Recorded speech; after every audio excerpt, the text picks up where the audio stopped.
Halo semuanya, gue Mikael dan ini adalah Poco M4 Pro. Masih inget dong ya sama si Poco M4 Pro? HP ini dirilis pada bulan Maret 2022 kemarin yang hadir dengan dua varian, yaitu 6128 yang dihargai 2,99 juta dan 856 yang dihargai 3,499 juta. Sekarang 4 bulan kemudian harganya kalau gue lihat di marketplace udah turun sih, tapi cuma sekitar 100 ribuan aja, yang berarti harganya itu cukup stabil. Dari segi desainnya, si Poco M4 Pro ini hadir dengan desain yang lebih berani. Ada 3 pilihan warna, yaitu kuning, hitam, dan biru. Kalau gue pribadi sih suka yang warna kuning ya, dan feels backdoor dari yang warna kuning dengan yang biru itu sama, tipe-tipe matte Dove gitu. Tapi beda dengan yang hitam. Yang hitam ini tuh lebih glossy dan berasa lebih licin. Di bagian bawahnya ada loudspeaker, USB Type-C, sama mikrofon. Di bagian kanan ada tombol power merangkap fingerprint scanner dan tombol volume. Di bagian kiri ada SIM card tray dengan konfigurasi triple slot yang support micro SD hingga 1 TB. Di bagian atasnya ada jack 3,5 mm, loudspeaker, IR blaster, dan mikrofon. Di bagian belakangnya ada 64 megapiksel main kamera, 8 megapiksel ultra wide kamera, dan 2 megapiksel makro kamera.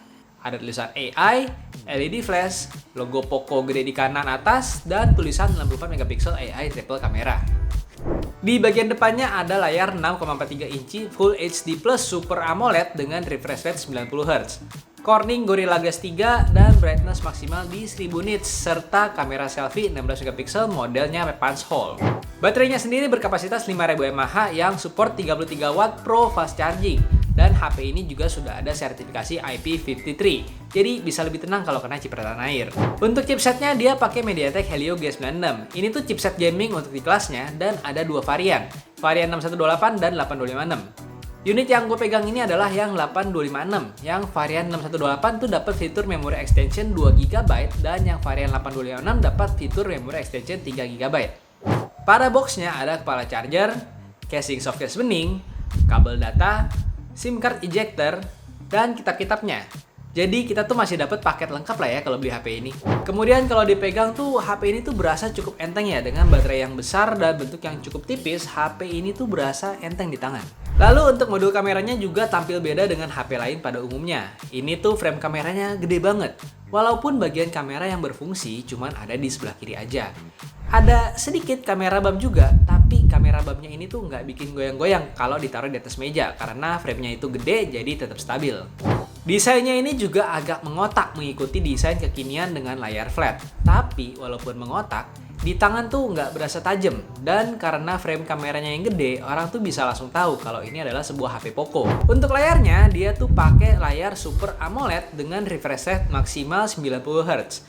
Dan kamu bisa pilih mau pakai refresh rate 60 atau 90 Hz. Serta reproduksi warnanya juga udah bagus dengan akurasi warna di IP3 yang di mata gua tuh udah bisa menghasilkan warna-warna yang bagus dan cukup nyaman dipandang mata.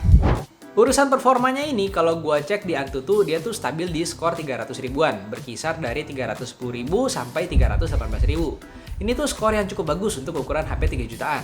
Buat main game ML ini tuh nggak ada masalah di resolusi high ultra. Mau rame pada ulti juga nggak berasa frame drop yang berarti. Pengalaman bermain juga masih oke aja. Buat main PUBG M dia tuh bisa maksimalnya sampai smooth ultra. Di settingan ini udah cukup nyaman sih untuk bermain PUBG M. Buat main Genshin Impact paling maksimal tuh enaknya di settingan lowest 60 fps. Tapi kalau mau lebih lancar lagi, gue sarankan di lowest 30 fps saja. Kemudian untuk hasil keluaran suaranya ini tuh udah dual speaker. Dan untuk hasil keluaran suaranya tuh berasa standar aja, biasa aja. Bassnya itu nggak begitu berasa dan treble-nya cukup keras. Serta hasil keluaran suaranya tuh lebih keras yang di bawah.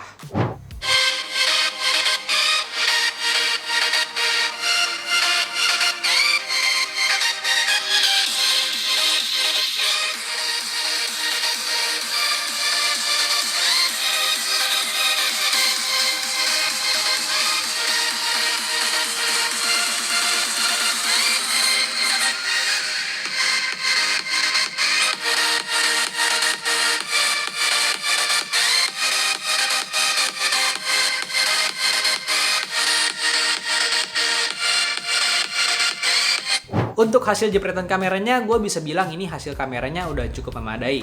Dynamic range-nya yang mampu ditangkap sudah cukup baik dan reproduksi warnanya juga sudah cukup oke di kelasnya. Apalagi kalau sedang dalam keadaan banyak cahaya. Sedangkan kalau night mode ini tuh cukup terlihat peningkatan yang berasa dan nggak bikin malam jadi siang. Untuk videonya, kamera Poco M4 Pro ini mampu merekam maksimal di resolusi Full HD 30fps, baik di kamera depan maupun di kamera belakangnya. Dan ada IIS-nya yang cukup membantu untuk stabilisasinya. Hanya saja, kalau di bagian kamera depan jadinya ada crop yang cukup banyak untuk mengakomodir IIS-nya ini. Dan somehow teknologi AI di Poco ini tuh bisa bikin muka gua selalu terlihat lebih gelap walau di cahaya terang sekalipun. Baterainya yang sebesar 5000 mAh juga cukup awet digunakan sekitar 1,5 hari pemakaian ringan gua. Dan untuk ngisi baterainya itu butuh waktu sekitar 1 jam 20 menit dari 9% sampai 100% dengan charger 33 wattnya. Terus, gimana soal iklannya? Ya, iklannya tuh tetap ada ya di notification bar dan beberapa aplikasi seperti File Manager dan Mi Video. Tapi overall itu nggak gitu mengganggu. Lalu ini tuh ada hal kecil ya, tapi buat gue bagus. Casing bawaan HP ini tuh ada penutup USB portnya, jadi menghalangi debu masuk lebih banyak. Sepengalaman gue pakai HP ini tuh overall HP ini sudah bisa digunakan untuk kegiatan sehari-hari. Foto dan videonya tuh cukup oke dengan catatan video hanya bisa di Full HD 30fps kamera depan dan belakang. Dan kamera depannya itu croppingnya cukup banyak, jadi tangan tuh mesti dijulurkan banget. Serta entah kenapa, tapi beberapa kali auto brightness layar gue tuh kayak nggak akurat gitu. Layarnya tuh tetap gelap walau di keadaan yang cukup terang. Oke, gue rasa sekian dulu untuk video kali ini. Jangan lupa untuk subscribe, like, dan share ke channel ini karena itu akan sangat membantu channel ini. Dan terima kasih banget buat yang sudah like, share, sama subscribe. Gue Mikal dari Gadget Apa, undur diri dan sampai berjumpa di video berikutnya. Dah.